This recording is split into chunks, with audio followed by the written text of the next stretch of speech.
Peço licença à natureza sagrada, aos nossos encantados de luz, para fazermos essa contação de história. A você, peço apenas uma coisa. Coloca o fone de ouvido. Essa conversa que nós teremos precisa ser ao pé do ouvido.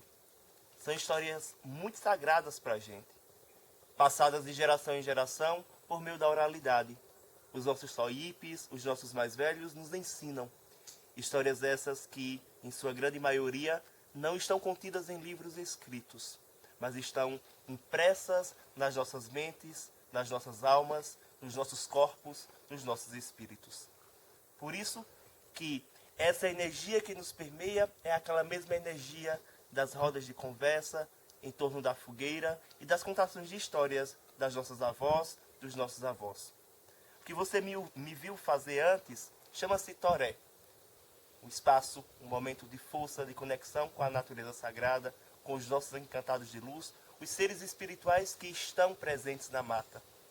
No nosso Toré existem algumas palavras que nós utilizamos na nossa língua materna, como mandaru, como jetum, como jeti.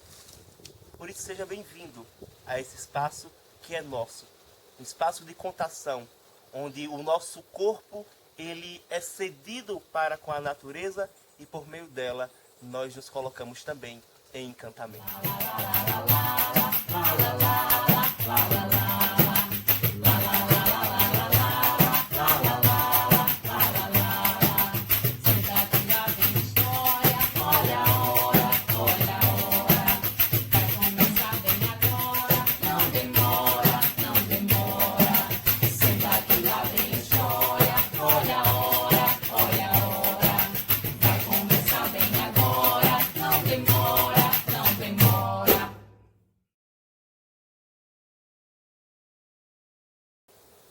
Escute bem, minha gente, o que agora eu vou falar.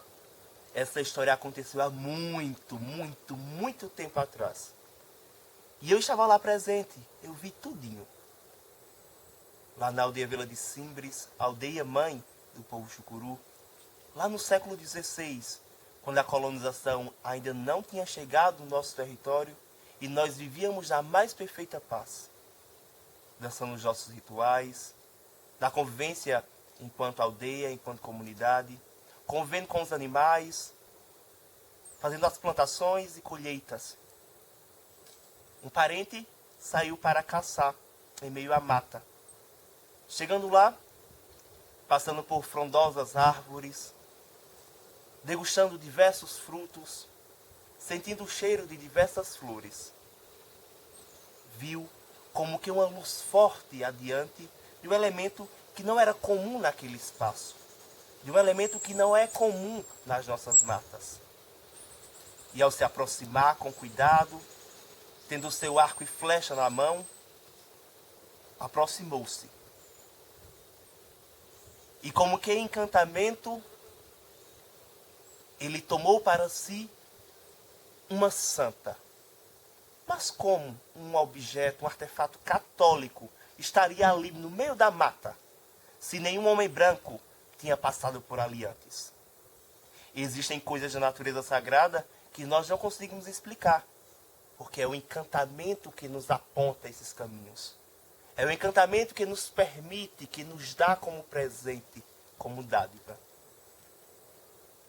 E apaixonando-se pelo artefato, tomou para si. E nessa relação apaixonante, levou para casa. Aos demais parentes, quando viram a imagem da pequena santa, ficaram como que estarrecidos com tamanha beleza. Tão sigela, tão pequena, mas que revelava em seus olhos altaneiros o carinho de uma mãe. Uma figura, uma imagem feminina que vem ao nosso encontro para cuidar de nós. Do seu ventre fértil nos traz esse empoderamento que a mulher tem de gerar a vida, de dar a vida, de fortalecer-nos. A notícia se espalhou por toda a aldeia. Todos ficaram comovidos e querendo ver de perto aquela pequenina imagem. E a partir daí, Os pares oratorianos, que eram responsáveis pela catequização à época, no século XVI, tomaram essa santa e levaram para Roma, causando grande sofrimento. Todos nós ficamos tristes, abalados, porque nós perdemos aquela figura tão terna, tão maternal. Com o passar dos dias, dos meses, dos anos, ainda não tínhamos superado tamanha tristeza. E estávamos nos afazeres da aldeia, quando de repente os sinos começaram a badalar, sem cessar.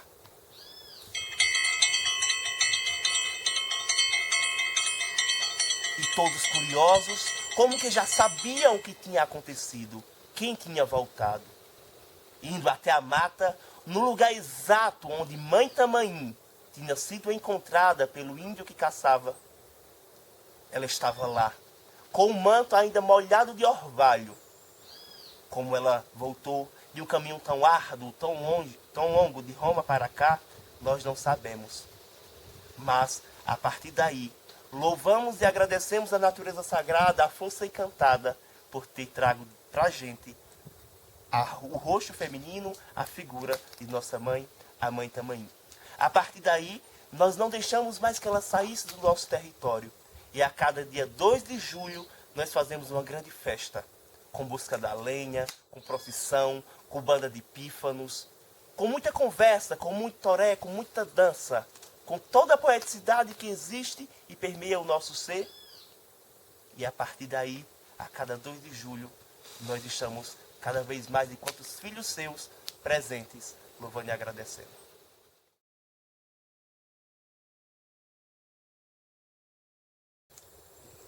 Ei, chega cá, comadre. Senta aqui, curumim. Tem mais histórias de chucuru pra gente contar. E essa é uma das mais favoritas minhas.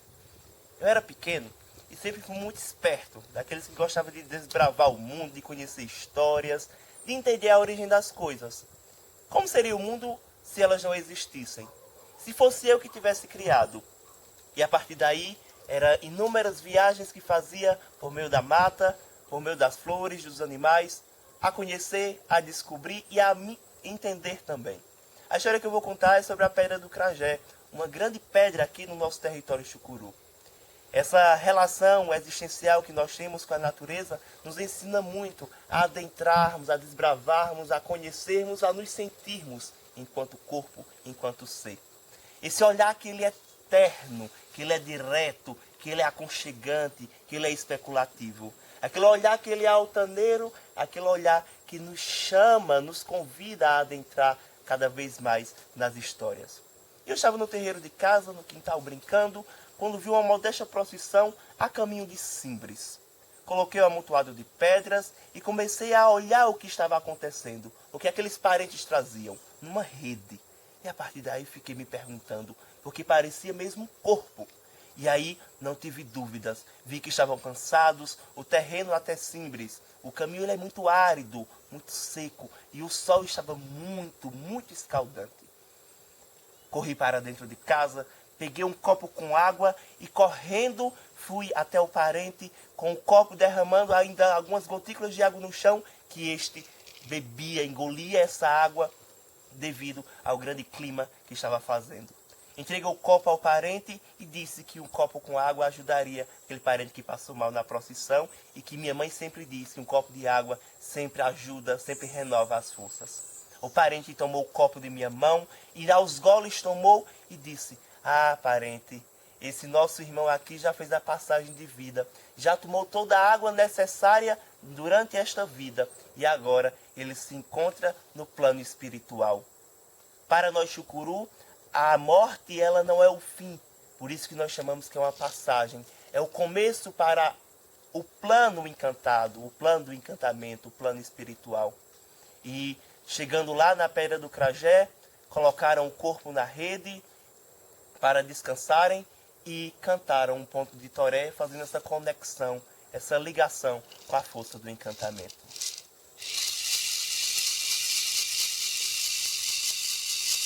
Oh, meu irmão, oh, irmão meu, cadê meu irmão que não vem dançar mais eu? Oh, meu irmão, oh, irmão meu, cadê meu irmão que não vem brincar mais eu? Oh, meu irmão, oh, irmão meu, cadê meu irmão que não vem brincar mais eu? Oh, meu irmão, oh, irmão meu, cadê meu irmão que não vem dançar mais eu? Aqui em Chucuru, nós não enterramos os corpos, nós plantamos, porque nós acreditamos que desse corpo nascem novos guerreiros. É da nossa matéria plantada na Mãe Terra que germina e esse sangue volta para as nossas veias e nos dá força. Esse corpo plantado é esse mesmo corpo que nos fortalece cada vez mais. Ora pela história viva, enquanto estava no nosso meio, enquanto matéria física, ora no plano espiritual. E seguindo da Pedra do Crajé, após dançarem o ritual com o defunto, com o nosso parente, uma vez que existiam dois parentes que sustentavam, um à direita e outro à esquerda, e dançando o ritual ali na Pedra do Crajé, em seguida desceram até Simbres para plantarem. Depois de ver essa cena e ficar como que entregue, imerso naquela grande poesia espiritual que acontecia no momento, fui até casa e, falando com minha avó, contei toda essa história que estou dividindo com você. Minha avó, dando risada, disse: toda pedra, ela guarda uma história, ela sustenta o mundo. As pedras têm histórias que sustentam essa nossa realidade. E cada pedra do mundo conta uma história. Ela na hora pegou uma pedra e disse: veja esta aqui. Ela é pedra de riacho. A gente tem as marcas da água, as marcas da força. Por isso que ela é branquinha, que as crianças tanto gostam de brincar. E lembrando bem do que o cacique Chicão, nosso eterno Mandaru, colocava, as pedras são os ossos da terra. E se cada pedra conta uma história, por trás dela, inúmeras memórias estão vivas, estão ali guardadas, estão sendo sentidas, vividas, experienciadas. A Pedra do Crajé, ela é uma grande pedra e traz para nós essas marcas da história de muito tempo atrás. Marcas estas que estão pautadas na vida de tantos guerreiros e guerreiras que fizeram sua passagem, que partiram. A Pedra do Crajé, para nós, é um ponto de força. A Pedra do Crajé é um portal de encontro com a força encantada. É um elo que existe entre nós viventes e a força encantada.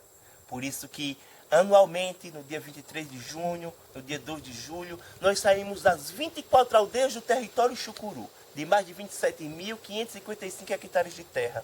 E vamos a pé na madrugada. E chegando na Pedra do Crajé, nós lá dançamos o ritual. Esse momento de nós nos unirmos, nos conectarmos com a força encantada, para que assim nós possamos realizar os nossos rituais. Esse momento de força, de fortalecimento, em que nós somos chamados a sermos um com o outro, a sermos um com a natureza, a experimentarmos cada vez mais e deixar que ela haja dentro de nós. E a partir daí, ao ver, participar dessa história, porque eu estava lá quando aconteceu, a cada pedra eu sempre leio uma história. A cada história eu trago para mim e coloco para o outro, porque as pedras guardam em si histórias. Oi na reia, oi na reia, oi na reia, oi na reia, vamos unir as forças do Urubá, vamos unir as forças do Urubá.